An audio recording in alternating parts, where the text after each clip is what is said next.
Y el gobierno ha dispuesto diferentes medidas de seguridad de cara a las celebraciones de fiestas patrias, entre ellas un refuerzo en el despliegue de carabineros y además un aumento de las fiscalizaciones. Para conversar más sobre esta y otras materias, ya estamos en contacto con la ministra secretaria general de Gobierno, Camila Vallejo. Ministra, buenas tardes y gracias por este contacto con 24 horas al día.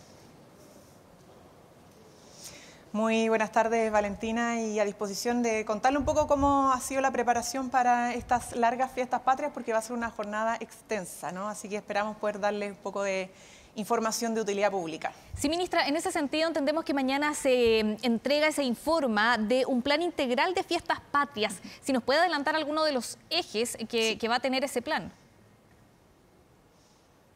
Sí, muy importante. Hemos tenido una coordinación institucional y también con el sector privado en esta campaña que es Unidos por un 18 Seguro, justamente para involucrar a muchos actores y también porque la ciudadanía puede jugar un rol importantísimo en esto.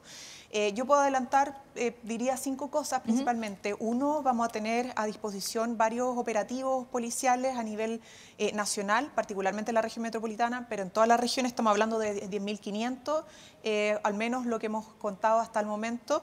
De ellos son 3.500 en la región metropolitana y el resto de los 7.000 en regiones. Hasta el momento, además, hasta el día de hoy, tenemos 500 fondas que están certificadas para su funcionamiento y que van a tener fiscalización. Pero el despliegue policial va a estar y eso se va a traducir en fiscalizaciones en la vía pública, en las fondas y en distintas instancias. Vamos a tener, por ejemplo, narcotest y alcotest. Eso no solamente para los conductores, sino que para transeúntes. Y van a haber puntos, además, de VIH, que también lo han requerido desde el punto de vista de salud. Entonces, tenemos la disposición de operativos policiales, vamos a tener estos puntos de control para que la gente sepa que vamos a estar fiscalizando el consumo de alcohol y el consumo de drogas con estos test. En tercer lugar, vamos a tener desplegada esta campaña que se lanzó por parte del Ministerio de Transporte junto con el Presidente de la República, porque si bien hemos disminuido los muertes por siniestro de tránsito en un 30%, sigue siendo una preocupación los accidentes que se dan en estas fechas. Y hay personas que terminan no solamente lesionadas, sino que incluso fallecidas. Eso va a requerir fiscalizaciones, hay una coordinación con el Ministerio de Obras Públicas, pero por sobre todas las cosas, la toma de conciencia y la responsabilidad de las personas. Además tenemos el Denuncia Seguro, que ustedes saben, fortalecimos la campaña del Denuncia Seguro, que es el asterisco 4242, para denunciar de manera insisto, segura y eficaz distintos tipos de delitos, pero particularmente también el porte y uso de armas de fuego. Cuando en estas fiestas alguien presencia el uso de armas de fuego, van a estar a disposición no solo el teléfono del Denuncia Seguro, sino que van a haber puntos azules en los lugares de las fondas, ¿no?, a cargo del subsecretario de Prevención del Delito, que es parte de la estrategia de prevención del delito. Así que busquen esos puntos azules cuando quieran denunciar de manera segura algún hecho ilícito, algún delito o porte de armas. En quinto lugar, recordar, y esto para la gente que se quiere trasladar durante este fin de semana largo, que vamos a tener peaje a Luca, la ruta 5, el norte, ruta 5 norte, ruta 5 sur, ruta 68, y eso es a partir del viernes 13, sábado y luego martes y miércoles, porque son los días que tienen mayor, salida de la región metropolitana, mayor movilidad, y además van a haber fiscalizaciones muy concentradas en los temas de precios, y eso no es solo para los alimentos, las bebidas, en las fondas, sino que también para los pasajes, para que no haya especulación, no haya irregularidades en materia de transporte, y también desde el punto de vista sanitario la calidad de los alimentos y sus propios precios, ¿no? Eso es clave y esos son como los elementos que yo puedo adelantar, pero evidentemente mañana ya vamos a tener el plan integral de prevención para la mayor seguridad en estas fiestas patrias, porque queremos todos zapatear felices, disfrutar, pasarlo bien, en el fondo, de manera segura y responsable, y en eso estamos trabajando todos y todas. Sí, ministra, son celebraciones muy extensas y de hecho algunos alcaldes y ha estado también presente en el debate, han pedido que los militares, que el ejército puedan reforzar la seguridad, algo a lo que el gobierno ya le ha cerrado la puerta. ¿Por qué? ¿Por qué se cierra nuevamente la puerta a esta solicitud que han hecho en especial los alcaldes, como le comentaba? Porque tal como incluso han señalado las Fuerzas Armadas del Ejército, ellos para poder hacer labores de seguridad necesitan una ley específica, por ejemplo, que establezca por ley las reglas de uso de la fuerza en esos contextos. Y eso está todavía tramitándose en el Parlamento. Eso fue presentado por el gobierno. Nosotros presentamos el proyecto de infraestructura crítica junto con el proyecto de reglas de uso de la fuerza a solicitud de las propias Fuerzas Armadas para que el despliegue complementario en materia de seguridad que puedan hacer nuestras Fuerzas Armadas con Carabineros, con la PDI, etcétera, esté bien reglado y esté bien claro, ¿no?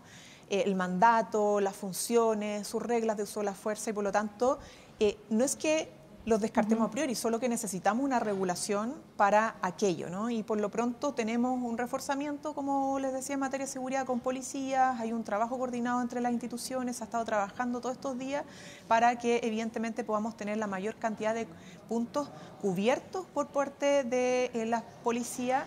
Obviamente también lo que le respecta al rol privado de la seguridad privada en algunas fondas, pero de las 500 fondas que tenemos hasta el momento certificadas para su funcionamiento, todas van a contar con algún grado y todas debiesen contar con algún grado de seguridad, además de ciertos puntos críticos por transporte o por puntos, ¿cómo se dice?, de los lugares terminales de buses, claro, paraderos. Pero ministra, el estado, por ejemplo, el estado de excepción podría ser una posibilidad en caso de que se quisiera utilizar o pedir la ayuda de los militares, del ejército.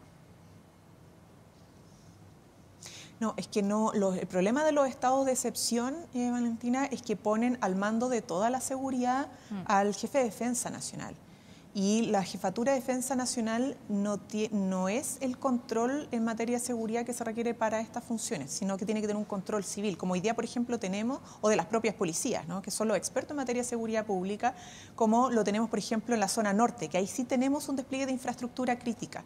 Entonces, el problema no es si desplegamos o no a funcionarios, sino que dónde está el control logístico y estratégico de la seguridad en estos casos. Cuando ese estado de excepción queda en defensa y no en la coordinación entre las policías, etcétera, ¿no?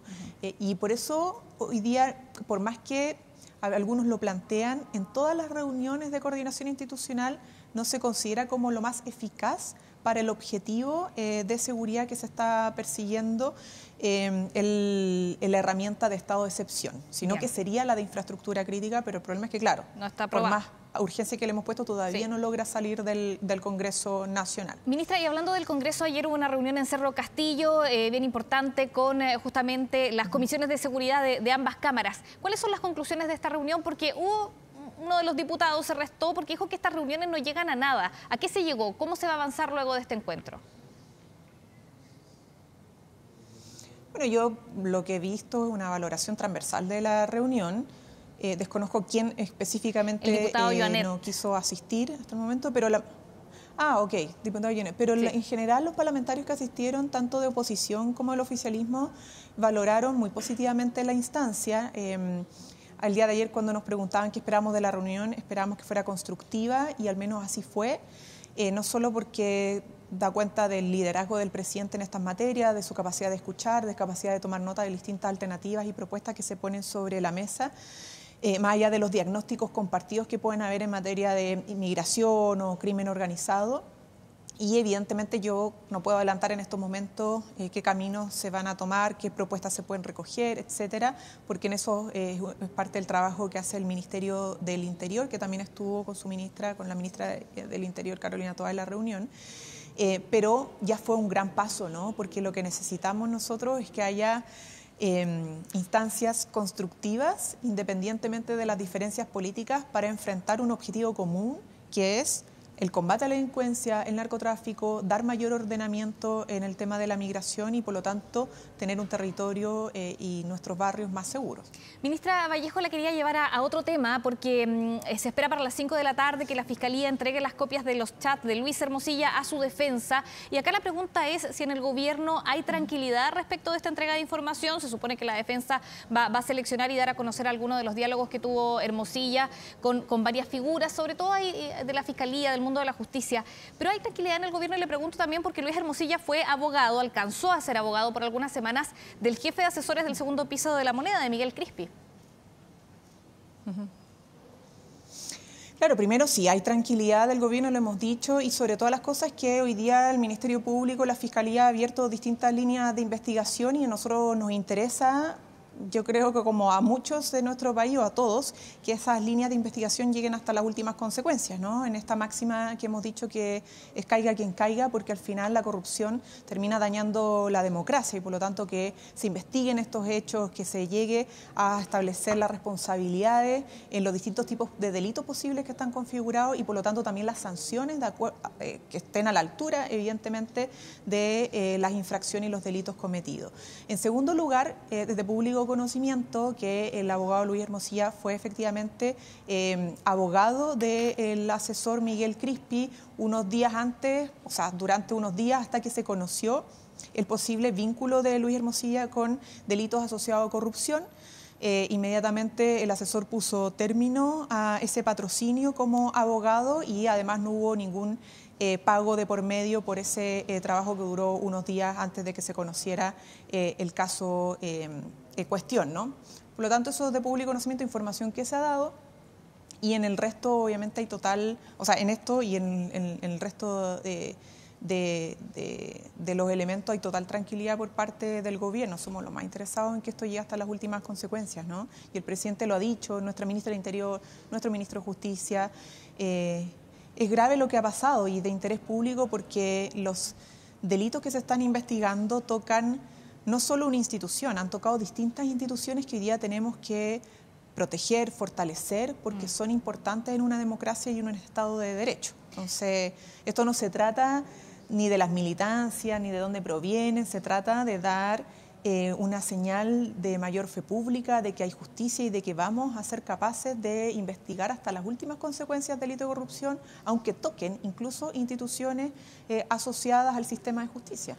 Ministra Camila Vallejo, también le quería preguntar por la fecha. Es 4 de septiembre, hace 2 años ganaba el rechazo al proyecto constitucional de la Convención. Ahí, ¿cómo cambió el gobierno? Porque el gobierno esperaba que ganara el apruebo hace 2 años y hubo un cambio de eje. De hecho, el mismo presidente Gabriel Boric dijo que fue una de las jornadas más difíciles en su gobierno, en su administración.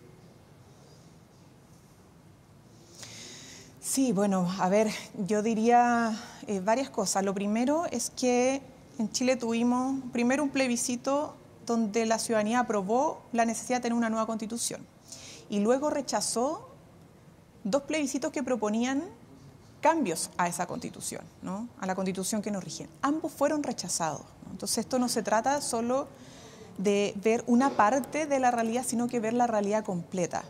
¿Qué es lo que hemos leído nosotros desde el gobierno y que ha manifestado el presidente? Es que la ciudadanía quiere cambios, pero no cambios que representen solo un sector o que defiendan posiciones desde las trincheras, sino que sean cambios acordados y que representen a todos y todas.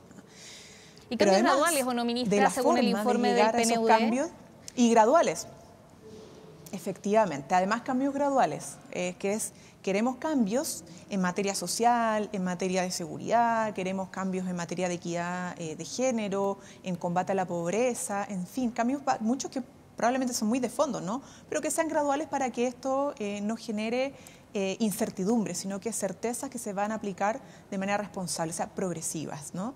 Y por eso nosotros, por ejemplo, cuando legislamos sobre las 40 horas, y es un cambio importante en nuestro país, reducir la jornada laboral, pero con una gradualidad para poder hacerlo bien.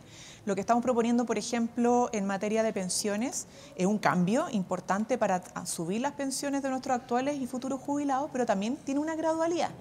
Entonces, queremos insistir en ese punto porque después de la experiencia del rechazo de los 2 plebiscitos y por lo tanto el rechazo de las 2 propuestas constitucionales que se presentaron al país, queremos un diálogo y una forma de hacer política que nos permita, sin desconocer las diferencias, lograr acuerdos para generar cambios de manera gradual. No esconder la necesidad de los cambios debajo de la alfombra.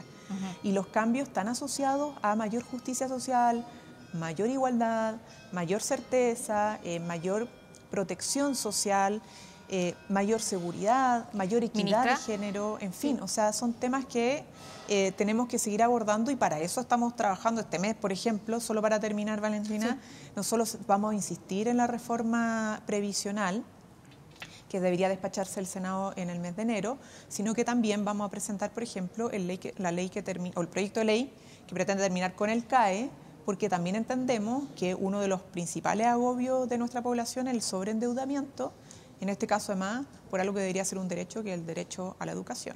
Sí, ministra, para terminar, que se nos acaba el tiempo, porque también hubo conmemoraciones de esto por parte de quienes apoyaron el rechazo. Estamos hablando de Chile Vamos. ¿Cómo evalúa el gobierno esta arremetida comunicacional? Porque entiendo que también fue un acto en una de las iglesias que resultó muy dañadas en el contexto del estallido social en el 2019.